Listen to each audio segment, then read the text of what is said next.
जय Shri Krishna. Hello friends, कैसे हो आप सभी। आई होप आप सभी बहुत अच्छे होंगे और अपनी अपनी गार्डनिंग अच्छे से कर रहे होंगे। तो फ्रेंड्स, समर गार्डनिंग की शुरुआत हो चुकी है। सीड्स अप्रैल का जो ये महीना है लास्ट है। सीड्स जितने भी लगाने हैं, चाहे वेजिटेबल है, फ्लावर्स है, या जो भी इंडोर प्लांट आप लाना चाहते हैं ले आइए। जून में फिर थोड़ा स्किप कर दीजिएगा प्लांट्स लाना और उन्हें लगाना, क्योंकि वो थोड़ा रिस्की हो सकता है। तो सीड्स जितने भी हैं सब लगा लीजिए। मेरे गार्डन में भी अब सीड सोइंग का वर्क चल रहा है। इससे पहले मैंने मार्च में जो भी ट्रांसप्लांट करना, रिपोर्टिंग करना, जो भी काम था, जो हैवी वर्क था, वो मैं कर चुकी हूँ। कुछ प्लांट्स बचे हैं वो भी कर लूँगी। और इंडोर प्लांट तो कभी भी रिपोर्ट कर सकते हैं, सिवाय जून के महीने को छोड़कर। तो फ्रेंड्स, आज जो सीड सोइंग करने वाली हूँ वो है तुलसी जी के सीड्स। और तुलसी मैया सबके घर में होनी ही चाहिए। बट अनलकी कहूँ या जो भी कहूँ, मेरे यहाँ पिछले 2 साल से जो है तुलसी जी बिल्कुल भी सर्दियों में टिक नहीं रही हैं और वो मर जाती हैं, यानी कि सूख जाती हैं। तो फ्रेंड्स, यहाँ पर आज मैं कुछ सीड्स अपनी मम्मी से लेकर के आई हूँ। तो मम्मी ने मुझे दिए हैं सीड्स की, ये लगा लेना। तो एक में नहीं, 2 पॉट में लगाऊंगी। एक तो मैं डायरेक्ट तुलसी जी के लिए सुंदर सा गमला है और उसी में लगाऊंगी। मैं अपनी तुलसी जी इसी में लगाती हूँ और इसी में मैं सीड सोइंग करूँगी, ताकि डायरेक्टली वो उसी में लगी रहे। क्योंकि पिछले 2 साल से जो तुलसी जी नहीं चल रही थी ना, वो मैं एक पौधा ला के लगा रही थी, बट वो चल नहीं रहा था। तो मैंने सोचा अब इसी से तैयार करते हैं। यहाँ पर मैंने लिया है 60% गार्डन सॉइल, क्योंकि तुलसी जी को कोई अलग से सॉइल की ज़रूरत नहीं है। बहुत ही हेल्दी और हार्डी प्लांट होता है। वो अपने आप बहुत अच्छे से ग्रो हो जाता है।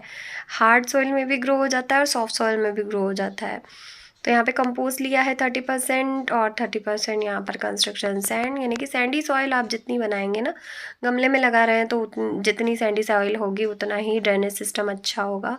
तो रेतीली मिट्टी बनाई है। मेरी मिट्टी में ऑलरेडी कंस्ट्रक्शन सैंड मिला हुआ है, लेकिन हमारे यहाँ की जो एमपी की जो सॉइल है वो बहुत ही काली है, यानी कि मालवा बेल्ट जो है वो काली मिट्टी का बेल्ट कहा जाता है। यहाँ पर काली मिट्टी ज़्यादा मिलती है, तो वो बहुत हार्ड होती है, सूखने पर बहुत हार्ड हो जाती है। तो ड्रेनेज होल के ऊपर हम कवर रख देंगे। फ्रेंड्स, यहाँ पर जो तुलसी जी के लिए आप गमला लें तो कम से कम 8 इंच या 10 इंच या 12 इंच का लें। 12 इंच सफिशिएंट है तुलसी जी के लिए। अगर 12 इंच का अगर आप गमला ले लेते हैं तो फिर तो आप भूल ही जाइए कि 4-5 साल आपकी तुलसी जी को कुछ होगा। वो अच्छे से ग्रो होगी, बस थोड़ी सी केयर के साथ।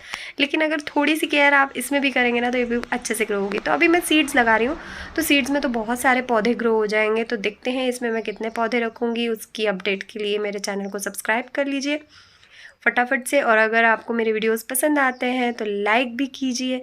फ्रेंड्स, यहाँ पर मैंने पानी डाल दिया है मिट्टी भरने के बाद। और फ्रेंड्स, बीच में मैं आपको दिखाना भूल गई, शायद वीडियो स्किप हो गया है। तो यहाँ पर मैंने मिट्टी भरने के बाद बहुत अच्छे से पानी दे दिया है। मिट्टी गमला हम ऊपर से थोड़ा सा खाली रखेंगे, ताकि हम पानी डालें तो लुढ़क के गमले से बाहर ना आए।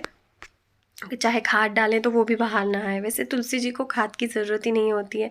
मैंने तो बहुत सारी जगहों पर देखा है, अपनी दादी के यहाँ, नानी के यहाँ, सब जगह उन्होंने कोई बिना खाद के ही वो चल जाती है। लेकिन थोड़ी सी अगर हम केयर कर रहे हैं तो अब पानी देने के बाद जो नॉर्मल सॉइल बनाई, हम ऊपर से कोकोपीट और खाद का जो मिक्सचर है वो ऐड करेंगे। एक लेयर हम उसकी बनाएंगे। फ्रेंड्स, आप कभी भी सीड लगाएं तो यहाँ पर एक टिप्स दूंगी कि आप पहले एक कोकोपीट और खाद की एक लेयर बना दें, जैसा कि मैं आपको वीडियो में दिखा रही हूँ। और उसके बाद इस तरीके से उसको भी पानी से स्प्रिंकल कर दें। इस लेयर से क्या होगा ना, कि सीड जर्मिनेट होगा तो उसकी जो स्टार्टिंग की रूट्स निकलेगी ना, वो कोकोपीट और खाद के मिक्सचर में रहेगी। तो एकदम से वो गलने का जो वो होता है ना, कि पौधा ग्रो होके मर गया, वो चांसेस थोड़ा कम हो जाएगा। यहाँ पर हमने उसे गीला कर लिया है।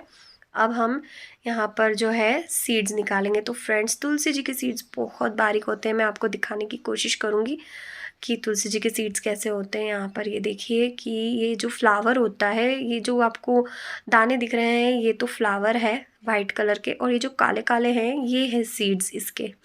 ये जो है ये सीड्स है इसके। और ये देखिए, बहुत छोटे छोटे, बहुत ही महीन सीड्स होते हैं।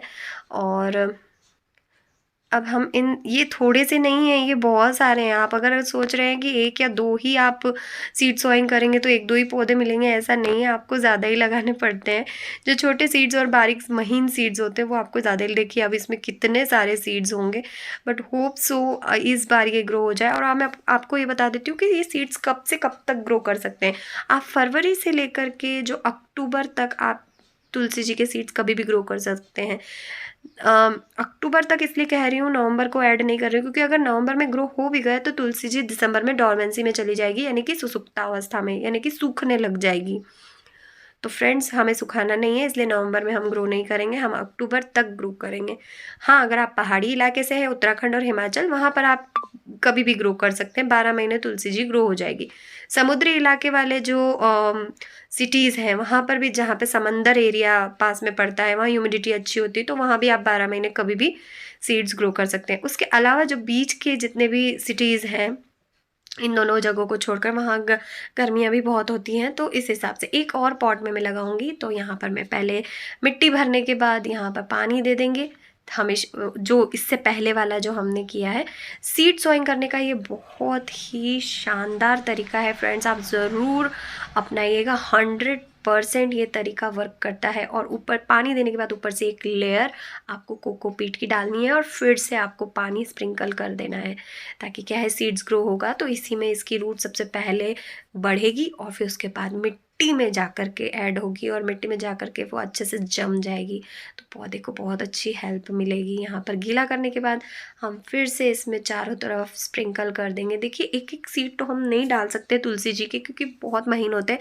पोर्टुला और पर्सुलेन के भी सीड्स ऐसे ही होते हैं, आप उनको काउंट करके नहीं डाल सकते, आपको इकट्ठे ही डालने पड़ते हैं। अब कहाँ कितने गिरे हैं ये कुछ हम नहीं जानते, लेकिन हाँ, बहुत सारे सीड्स में डाल चुकी हूँ और मुझे लगता है बहुत सारे, अगर ये बहुत अच्छे, जैसे ये अभी हार्वेस्ट किए हुए सीड्स हैं जो नवंबर दिसंबर में तुलसी जी सूखने लगती है ना, उस समय ये हार्वेस्ट किए हुए हैं। ऊपर से हम और कोकोपीट लगा देंगे और ऊपर से स्प्रिंकल कर देंगे। कोकोपीट और खाद का जो मिक्सचर होता है, चाहे कोई सी भी कंपोस्ट ले लीजिए, कोई सी भी खाद ले लीजिए आप, cow dung, kitchen compost, vermi compost, ये बहुत हल्की मिट्टी होती है और हल्की मिट्टी में सीड्स बहुत जल्दी से ग्रो होते हैं। तो यहाँ पर हमने इसको भरपल्ले पानी दे दिया है।